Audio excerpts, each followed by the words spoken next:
सोचिए, आप एक ऐसे स्टैचू के सामने खड़े हैं जो 5 या 6 फीट का नहीं, 182 मीटर्स टॉल है। इतना टॉल कि अगर आप इसके अंदर जाए तो आप एक व्यूइंग गैलरी तक पहुंच सकते हैं और वहां से नर्मदा रिवर, सरदार सरोवर डैम और सराउंडिंग माउंटेन्स ये सब देख सकते हैं।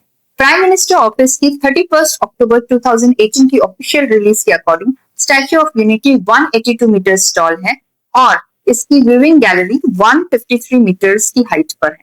लेकिन मिस्ट्री यहाँ से शुरू होती है।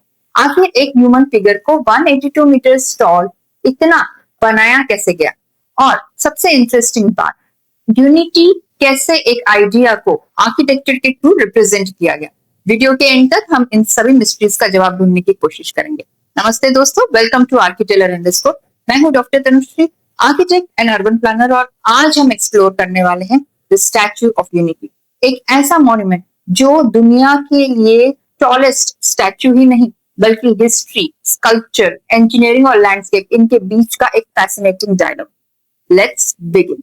हम जब स्टैच्यू ऑफ यूनिटी को देखते हैं तो सबसे पहले हमें उसका स्केल नजर आता है, लेकिन इस मॉन्यूमेंट को समझने के लिए हमें पहले उस इंसान को समझना होगा जिसके नाम पर यह मॉन्यूमेंट बना। सरदार वल्लभ भाई पटेल। इंडिया की इंडिपेंडेंस के टाइम कंट्री का पॉलिटिकल मैप आज जैसा नहीं था। ब्रिटिश इंडिया के अलावा हंड्रेड्स ऑफ प्रिंसली स्टेट्स भी एग्जिस्ट करते थे। मिनिस्ट्री ऑफ कल्चर की ऑफिशियल वेबसाइट पर सरदार पटेल के प्रोफाइल में बताया गया है कि इंडिपेंडेंस के बाद उनका मोस्ट नोटेबल अचीवमेंट था integration of over 560 princely states.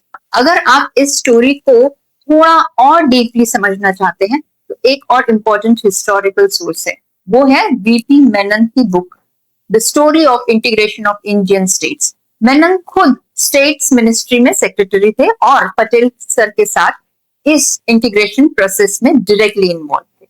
यानी स्टैच्यू ऑफ यूनिटी का यूनिटी आइडिया सिर्फ एक मॉडर्न स्लोगन नहीं है, इसके पीछे इंडिया की पॉलिटिकल हिस्ट्री की एक रियल स्टोरी है। अब और एक इंटरेस्टिंग सवाल, 182 मीटर्स ही क्यों? क्या ये नंबर रैंडमली चूज किया गया है? एक्चुअली नहीं। द इंडियन एक्सप्रेस की सितंबर 2018 की डिटेल रिपोर्ट के अकॉर्डिंग 182 का नंबर गुजरात की टोटल असेंबली कॉन्स्टिट्यूएंसीज के नंबर से मैच करता है। यानी स्टैच्यू की हाइट को गुजरात के पॉलिटिकल कॉन्टेक्स्ट के साथ भी कनेक्ट किया गया है। 182 मीटर्स, 182 कॉन्स्टिट्यूएंसीज।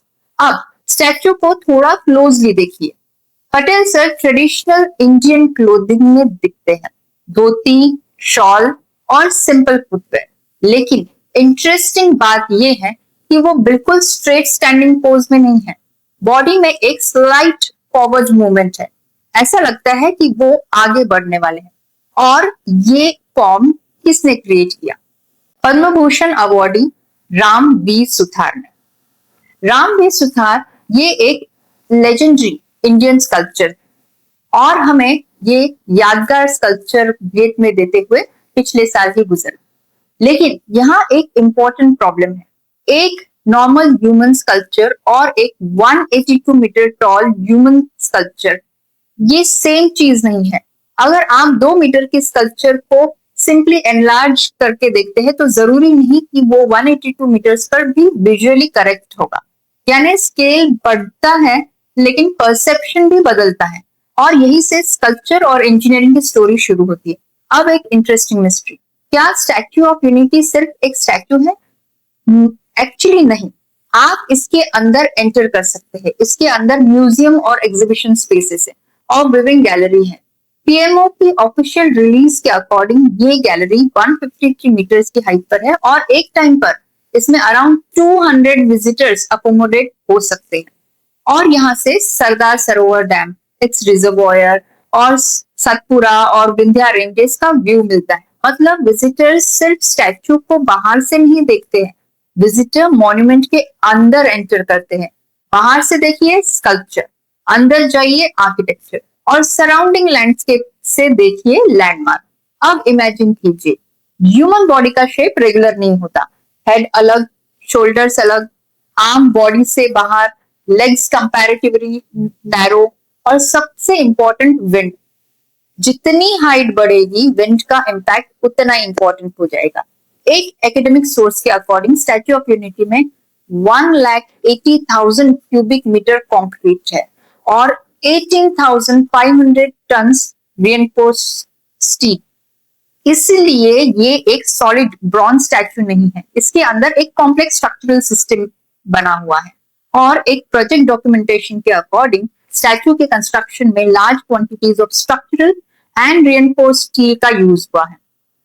यानी जो हमें बाहर से एक ह्यूमन फिगर नजर आ रहा है उसके अंदर एक्चुअली एक जायंट इंजीनियर्ड स्केलेटन है, लेकिन सिर्फ स्केलेटन बना देने से प्रॉब्लम सॉल्व नहीं होती, बिकॉज विंड, इतना टॉल स्ट्रक्चर विंड के साथ मूव करेगा और मूवमेंट को कंट्रोल करना होगा। यही एंट्री होती है ट्यून्ड मास डैम्पर्स। एलएनटी के टेक्निकल डॉक्यूमेंटेशन के अकॉर्डिंग स्टैच्यू ऑफ यूनिटी में 200 ton suspended tuned mass dampers use किए गए हैं।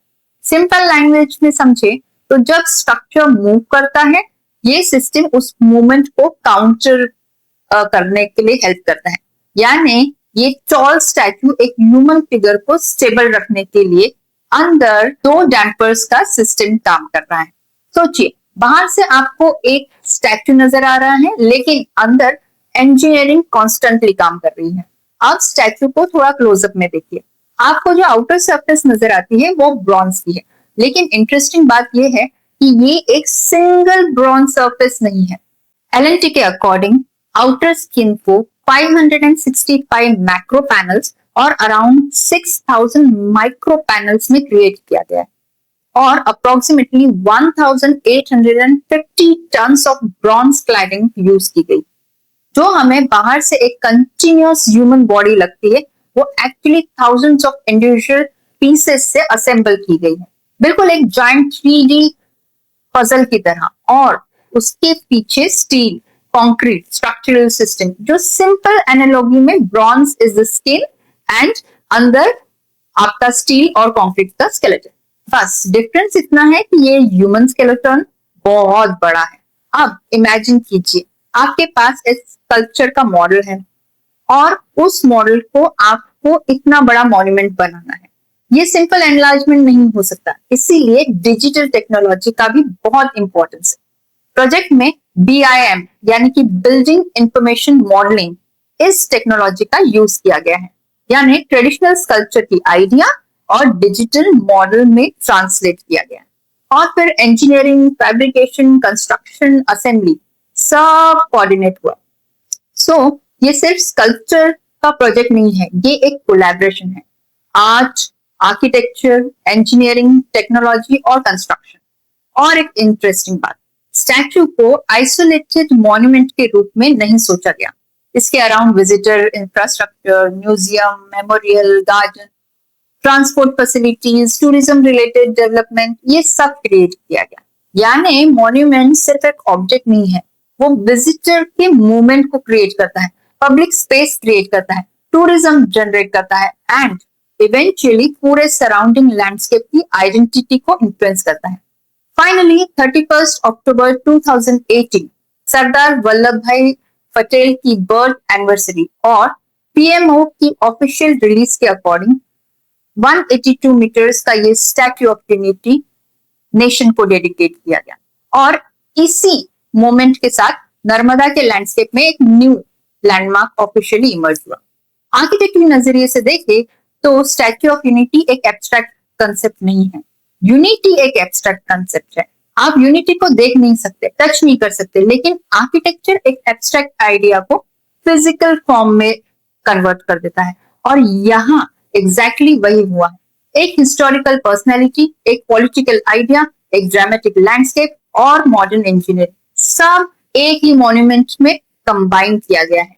यानी स्टैच्यू ऑफ यूनिटी सिर्फ एक स्टैच्यू नहीं बना है, इट इज अ लैंडमार्क।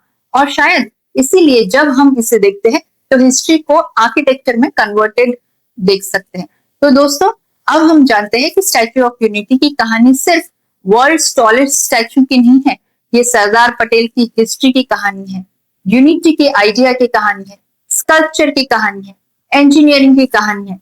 आपको स्टैच्यू ऑफ यूनिटी के सबसे फैसिनेटिंग एस्पेक्ट क्या लगा? 182 metre scale, hidden structural skeleton, tuned mass dampers या हिस्ट्री और आर्किटेक्चर का कनेक्शन कमेंट्स में जरूर बताएं। और RPTaylor_ को सब्सक्राइब करना मत भूलिए। हमें इंस्टाग्राम पर भी फॉलो करना मत भूलिए। तो मिलते हैं in the next episode with another story carved in history.